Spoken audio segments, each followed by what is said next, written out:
صل يا ربي على من خص بالسبع المثاني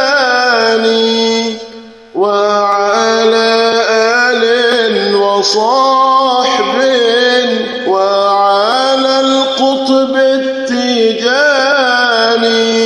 إن ترم نيل الأماني فالزم القطب التيجاني إن تفز منه بقرب لك بشرى وتهاني. الحمد لله والصلاة والسلام على رسول الله صلى الله عليه وسلم ورضي الله عن تاج العارفين إمام الأولياء ممد العارفين صاحب الختم محمد الرباني سيدنا شيخ أحمد التجاني رضي الله تعالى عنه ورضي الله عن جميع خلفاء سيد شيخ أحمد التجاني. Assalamu alaikum wa rahmatullahi ta'ala wa barakatuhu. Nous revoilà à notre épisode 2 des reflets de Sayyidina Cheikh Ahmed Tijani radiyallahu ta'ala anhu. Aujourd'hui nous allons parler d'un saint homme, un grand wali qui a accédé à des stations élevées. J'ai nommé Sayyidi Muhammad ad-Damrawi radiyallahu ta'ala anhu. Sayyidi Muhammad ibn Arabi ad-Damrawi. Parmi les grands compagnons doués de connaissances et de prodiges, détenteurs des hauts degrés de sainteté, l'élite de l'élite, se trouve Sayyidi Muhammad ibn Arabi ad-Damrawi, qu'Allah l'agrée. Originaire de Taza au Maroc, Sayyidi Muhammad ibn Arabi était celui qui servait d'intermédiaire à Sayyidina Cheikh Ahmed Tijani radiyallahu anhu au début, lorsque celui-ci voulait parler au prophète sallallahu alayhi wa sallam pour formuler certaines demandes. Ceci en raison de la grande pudeur qui l'habitait, radiyallahu ta'ala anhu.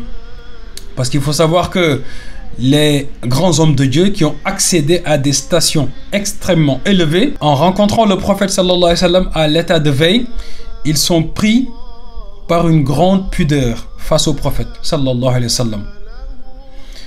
Et donc, ce qui fait que il est plus simple pour eux, pour formuler des demandes au niveau du prophète, de missionner l'un de leurs disciples qu'ils ont auparavant éduqué spirituellement jusqu'à atteindre le niveau de voir le prophète à l'état de veille également. Ceci est la marque des grands saints de la communauté qui utilisaient toujours un intermédiaire entre eux et le prophète sallallahu alayhi wa sallam. Donc, comme nous avons dit, dans leur demande. Sayyid Muhammad ibn Arabi ad-Damrawi radiyallahu anhu, malgré son jeune âge, rencontrait souvent le prophète Muhammad sallallahu alayhi wa sallam à l'état de veille. Sayyid Abdullahi, donc Sayyid Ahmed Abdullahi, nous raconte radiyallahu anhu que Sayyid Muhammad ibn Arabi rencontrait le prophète sallallahu alayhi wa sallam 24 fois en une journée. Le prophète sallallahu alayhi wa sallam recommandait à Sayyidina Cheikh radiyallahu anhu de prendre grand soin de lui. Pendant la période que Sayyidina Cheikh Ahmed Tijani radiyallahu anhu a passé à Abu Samroun, il voyageait souvent vers Taza pour rencontrer son compagnon et son élève, le grand connaissant Sayyid Muhammad ibn Arabi. Car il était à cette époque un de ses plus grands compagnons particuliers et parmi ses aimés. Sayyidina radiyallahu anhu prenait de plus en plus soin de lui, conformément à la recommandation du prophète sallallahu alayhi wa sallam. Il le visitait vivant et dans sa tombe, et tellement souvent qu'il n'était pas nécessaire de le stipuler dans le livre Jawahirul Ma'ani. Sayyidina Cheikh Ahmed Tijani radiyallahu anhu avait dit: le prophète sallallahu alayhi wa sallam m'a conseillé de prendre soin de Sayyid Muhammad ibn Arabi. Il m'a dit qu'il avait un droit sur moi. Sayyid Muhammad ibn Arabi ad-Damrawi était un shérif, donc un descendant du prophète sallallahu alayhi wa sallam, de la région de Taza. Il avait beaucoup de vertus Et la plus importante est celle que le prophète sallallahu alayhi wa sallam lui avait certifié qu'il l'aimait. Il était l'intermédiaire entre le prophète sallallahu alayhi wa sallam et Sayyidina Cheikh radiyallahu anhu, par le consentement du prophète lui-même sallallahu alayhi wa sallam. Quand Sayyid Muhammad ibn Arabi ad-Damrawi mourut, Sayyidina Ahmed Tidjani, qu'Allah sanctifie son précieux secret, mit à sa place le calife de grande valeur, Sayyid Haji Ali Harazim Barada radiyallahu anhu, toujours par le commandement du prophète Muhammad sallallahu alayhi wa sallam. Sayyid Muhammad ibn Arabi ad-Damrawi était un shérif parmi les shurafa purs. Il est mort assassiné. Quand il s'installa à Ain Madi, il lui fut attribué plusieurs vertus, jusqu'à ce que les femmes de toute la contrée en parlèrent et le raillèrent auprès de leur mari. Cela suscita la jalousie de ses ennemis qui incitèrent quelqu'un pour l'assassiner.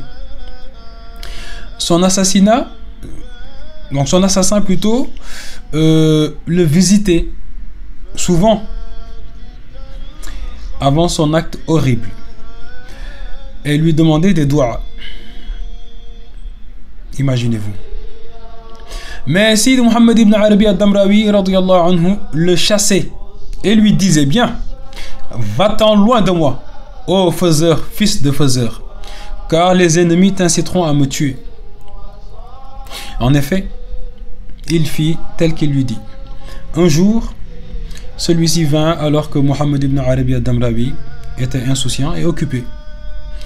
Il lui tira dessus, il s'effondra sur le champ. Et l'ordre d'Allah, qu'il soit glorifié et exalté, est un décret prédestiné.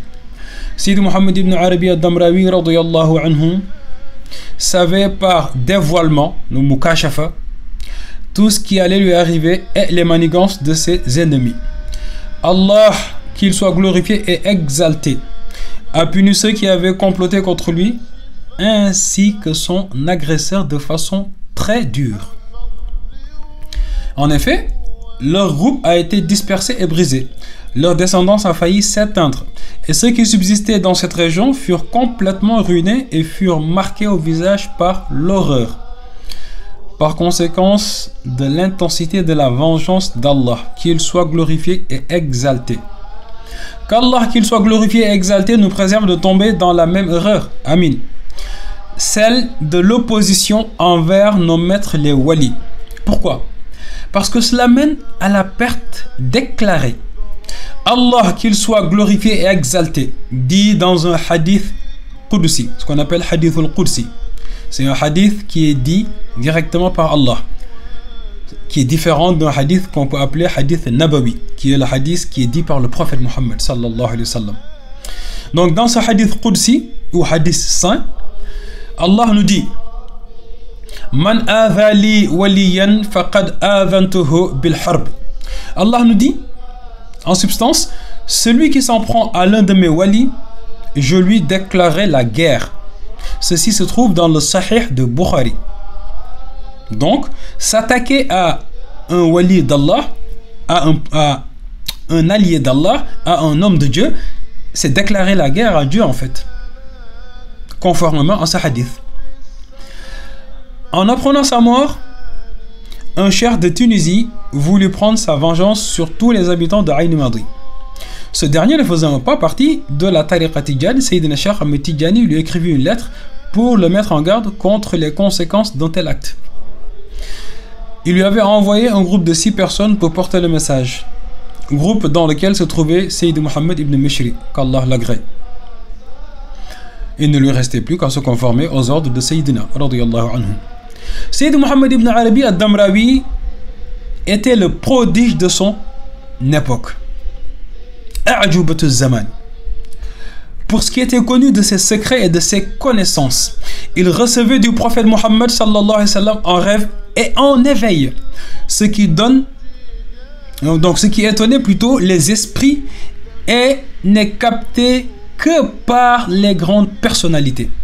Donc, parmi les choses que recevait Sayyid Muhammad ibn Arabi du prophète Muhammad sallallahu alayhi wa sallam. Un jour, lors d'un rêve, il reçut du prophète sallallahu alayhi wa sallam un poème. Lorsqu'il se réveilla, il vit le prophète sallallahu alayhi wa sallam en l'état de veille et lui demanda le commentaire de celui-ci. Le prophète sallallahu alayhi wa sallam lui expliqua que c'est par l'amour du cheikh qu'Allah sanctifie son précieux secret qu'il a eu ses grâces et que sans cet amour que Sayyid Muhammad ibn Arabi a pour Cheikh Tidjani, que sans cet amour, il ne l'aurait jamais vu. Et il lui ordonna de transmettre ce poème et son commentaire à Sayyidina Cheikh Ahmed Tidjani radiyallahu ta'ala anhu. Sayyid Muhammad ibn Arabi ad-Damrawi reçut également du prophète Muhammad sallallahu alayhi wa sallam une prière appelée la perle, qui renferme en elle des profits énormes pour les croyants qui la lisent. Comme il a été dit par le prophète Muhammad sallallahu alayhi wa sallam. Il fait partie des prières sur le prophète sallallahu alayhi wa sallam que Sayyid Muhammad ibn Arabi al-Damrawi a reçu du prophète et qui sont extrêmement bénéfiques pour un musulman. On peut en citer un exemple où il dit Allahumma salli wa sallim ala sayyidina wa nabiyyina wa maulana Muhammadin wa ala ali sayyidina Muhammadin salatan tastajlibu lana biha ya musawwiru ridaka yutahhiruna min al-adnasi wal wusakhi. Donc, ce que dit la salat al-Nabi en substance, Allahumma, ô Allah, détenteur des qualités sublimes et des noms élevés, Salli, nous te demandons de prier, Salli, nous te demandons de déverser tes bienfaits, Salli, nous te demandons d'inonder le prophète Muhammad sallallahu alayhi wa sallam de tes bienfaits, wa sallim ainsi que ta paix, ala sayyidina sur notre maître, wa nabiyyina notre prophète, wa maulana notre guide, Muhammadin Muhammad, wa ala ali sayyidina Muhammad ainsi que sur sa famille. Salatan tastajlibu lana, une prière par laquelle tu vas attirer sur nous Ya Musawwiru, oh Ya Allah, toi le façonneur, Ridaka, ton agrément, Yutahhiruna min al-adnasi, une prière qui va nous purifier, min al-adnasi, de toute souillure, wal wusakhi, et de toute saleté. Donc ça c'est un exemple de prière que Sayyid Muhammad ibn Arabi al-Damrawi a reçu du prophète sallallahu alayhi wa sallam. Sayyid Muhammad ibn Arabi al-Damrawi faisait partie, avant de rencontrer Sayyidina Cheikh, de la voix d'un homme nommé Ben Azouz. Donc, la voix sur laquelle Sayyidina radiyallahu ta'ala anhu a déclaré que le prophète Muhammad sallallahu alayhi wa sallam lui a dit Bal Ben Azouz est un démon de cette communauté. Donc, ce qui veut dire que Sayyid Muhammad ibn Arabi al-Damrawi, avant de rencontrer Sayyidina Cheikh Ahmed Tidjani, était affilié à cet homme-là, Bal ibn Azouz. Et cet homme lui avait donné des secrets, donc des formules de magie noire, qui lui permettaient de, on va dire, montrer aux gens de l'argent. Donc il avait des formules magiques qui lui permettaient, comme une sorte d'alchimie, de créer de l'argent physiquement. N'empêche que le prophète sallallahu alayhi wa sallam a dit que cet homme qui avait remis ce secret à Muhammad ibn Arabi est un des démons de cette communauté.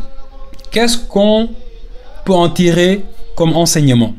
Que le fait de connaître des secrets, même de montrer ce qui peut sembler être un prodige, ne suffit pas à avoir la proximité d'Allah. Car la vraie proximité d'Allah se trouve dans le respect de la loi islamique, la charia.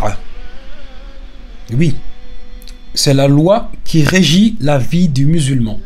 Et donc, à plus forte raison, la vie d'un wali, d'un allié d'Allah.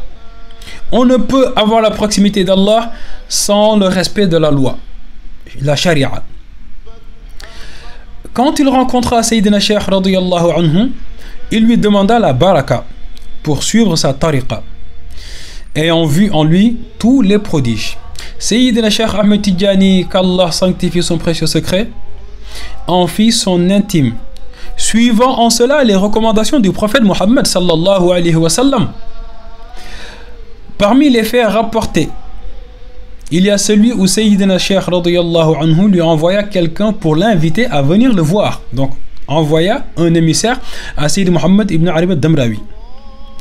Il lui envoya son compagnon Sayyid Hajj Moussaqam, qu'Allah l'agrée, qui lui apporta le cheval d'un autre compagnon. Il le trouva à Taza et l'informa du message du Cheikh radiyallahu anhu. Il se leva sur le champ pour appliquer cette obligation. Au cours du voyage, il s'est passé un fait étonnant. Le cheval de Sayyid Muhammad ibn Arabi mourut. Et là, chose extraordinaire, Sayyid Muhammad ibn Arabi al-Damrawi ordonna aux Rouhaniyoun, ce sont des entités spirituelles, d'entrer dans le cheval pour qu'ils puissent ainsi l'amener à Boussamroun, cheval qui était mort. N'oublions pas que Inna Allah ala kulli shay'in qadir. Allah est capable de toutes choses. Nous avons appris dans le Coran des hommes morts qui ont été ressuscités par des causes que des êtres humains ont réalisées. Eh bien, il faut savoir que de la même manière, il est possible d'atteindre un degré de spiritualité, une pureté du cœur qui donne une proximité avec Allah qui nous permettent de pouvoir accomplir ce genre de prodige. Car Allah nous dit dans le Coran: Wattaqullaha wa yu'allimukumullahu. Wattaqullaha, craignez Allah, wa yu'allimukumullahu, et Allah vous enseignera. Qu'est-ce qu'Allah nous enseignera? Il ne l'a pas précisé. Le complément d'objet, il ne l'a pas donné, il ne l'a pas nommé. Donc, le champ est vaste et énorme. Tout en l'amenant dans cette direction, son compagnon de voyage lui dit: Oh maître, ce cheval me nuit avec sa mauvaise odeur. Alors il ordonna, donc Sayyid Muhammad Damrawi ordonna de presser le pas. Dès qu'il arriva à destination et qu'il descendit du cheval, la bête tomba par terre et les vers en sortirent. Allahu Akbar. Il rencontra Sayyidina Cheikh radiyallahu anhu, qu'il entretenu sur des secrets. Sayyidina Cheikh Ahmed Tidjani radiyallahu anhu a dit que parmi toutes les grâces que Sayyid Muhammad ibn Arabi a eues, il y a celle-ci. Sa femme Aïn Madi a eu envie un jour d'avoir du miel, alors que ce n'était pas la saison. Et il était dans ses habitudes de ne jamais refuser ce qu'elle demandait. Or, dans cette période, il s'excusa de ne pouvoir la satisfaire. Elle refusa son excuse et insista. Et là, Sayyid Muhammad ibn Arabi al-Damrawi lui dit alors: Sors dans la cour de la maison, car Sayyidina Ahmed Tidjani radiyallahu anhu te les a envoyés pour toi. Elle sortit et trouva sur des pots une grande quantité de miel. Elle avait l'habitude de flatter son mari auprès des femmes du quartier, au point que celles-ci faisaient jalouser leur mari par leur poitin, jusqu'à ce que cela soit la cause de sa mort. Le fils de Sayyidina Cheikh radiyallahu anhu a raconté que Sayyid Muhammad ibn Arabi al-Damrawi avait des plantations. Et quand celles-ci avaient besoin d'eau, les nuages se formaient et venaient arroser le champ qui lui appartenait sans arroser les terrains avoisinants. Cela fait partie des grâces extraordinaires de nos maîtres les walis. Effectivement, Allah accorde à ses alliés des prodiges, de la même manière dont il accorde des miracles aux prophètes. Car les miracles pour les prophètes viennent certifier que ce sont justement des gens véridiques, des prophètes, des envoyés d'Allah. Ils viennent consolider ce fait. De la même manière dont les miracles consolident ou certifient la véracité des envoyés, les prodiges des walis également viennent parfois certifier de leur proximité d'avec Allah. Sidi Muhammad ibn Arabi radiyallahu anhu a eu des problèmes avec des chefs de tribus. Ceux-ci se mirent d'accord pour le capturer et combattre tous ceux qui s'opposeraient à leur volonté. Quand ils arrivèrent à Ain Madi, ils ne laissèrent d'autre choix à leurs habitants que de leur livrer Sidi Muhammad ibn Arabi, sous peine de détruire tout le village sans rien épargner. Or, ils étaient si nombreux qu'ils ne pouvaient les repousser. Les habitants de Ain Madi l'enjoignirent à se rendre auprès de ceux qui le recherchaient. Et selon ce qu'Allah, qu'il soit glorifié et exalté, aurait destiné, celui-ci ne releva même pas sa tête et se mit à tracer sur la terre avec son doigt quelque chose qui ressemblait à une écriture. Puis il prit un petit morceau de papier et dessina des lettres. Il le déchira en deux et jeta le tout dans la direction de ceux qui étaient venus le capturer. Les deux morceaux s'envolèrent et se réunirent, et en accord avec la destinée d'Allah, qu'il soit glorifié et exalté, la troupe se querella les uns avec les autres et ils se battirent entre eux, leur union se brisa et leur hostilité perdura. Allahu Akbar. Sayyid Ahmed Abdellawi radiyallahu anhu a dit que Sayyid Muhammad ibn Arabi ad-Damrawi, à cause de la force de son ouverture, enviait et désirait arriver au degré qui était réservé à Sayyidina radiyallahu anhu. Malgré son jeune âge, il lui écrivait une lettre dans laquelle il lui révéla qu'il avait vu une station, maqam, se situant entre la prophétie et celui des pôles, les aqtab, qu'on ne peut pas hériter et qui est réservé à une seule personne de cette communauté. Il lui avoua qu'il l'enviait lui-même, mais qu'il n'osait pas le demander au prophète sallallahu alayhi wa sallam, au cas où cette station ne lui serait pas réservée, et par crainte que tout lui soit ôté. Et oui, en effet, parce que en termes de spiritualité, les stations très élevées, les maqams, une fois qu'on y est arrivé, on n'interagit plus que par respect de la loi, mais non, on va au-delà. Nous sommes dans les termes de politesse, les adab, les termes de bienséance entre le prophète et nous, entre Allah et nous, entre le royaume céleste et nous. En effet, il lui fit informer que cela était réservé à Sayyidina Ahmed Tidjani radiyallahu anhu, et il se précipita pour l'informer de cette grâce immense. Sayyid Muhammad ibn Arabi radiyallahu anhu demanda à Sayyidina, qu'Allah sanctifie son précieux secret, de lui donner en récompense de cette nouvelle le mérite de 10 fois Ismullah al-A'zam, le grand nom d'Allah, de 10 fois la Salat al-Fatihi et 10 fois la récompense de Miftahul Qutbaniya.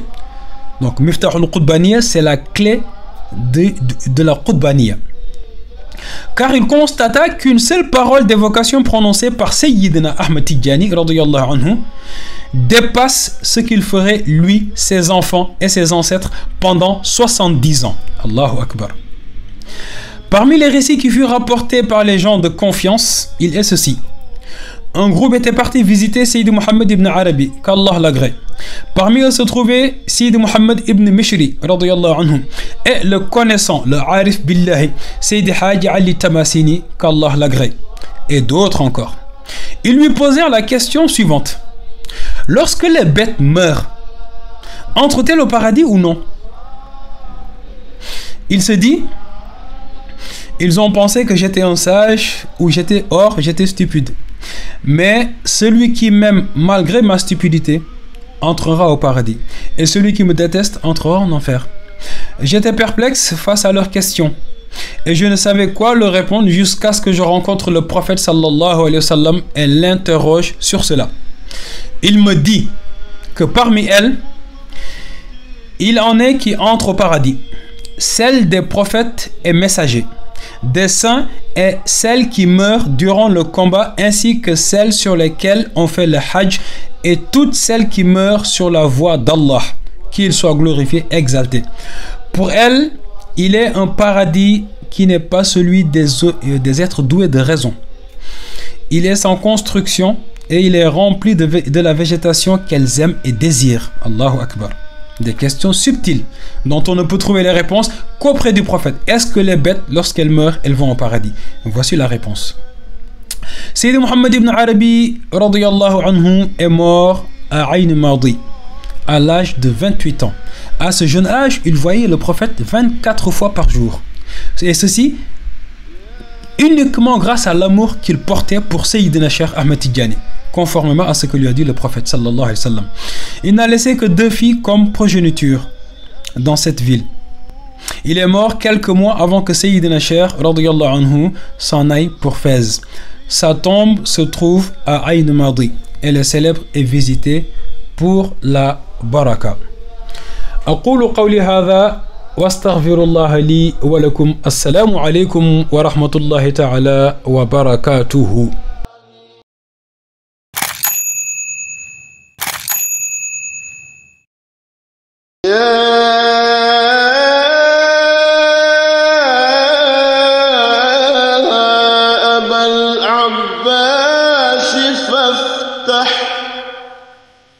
فتح فضل وامتنان صل يا ربي على من خص بالسبع المثاني وعلى آل وصحب وعلى القطب أنت غياث البرايا أنت منجي كل عاني أنا ضيف وجزاء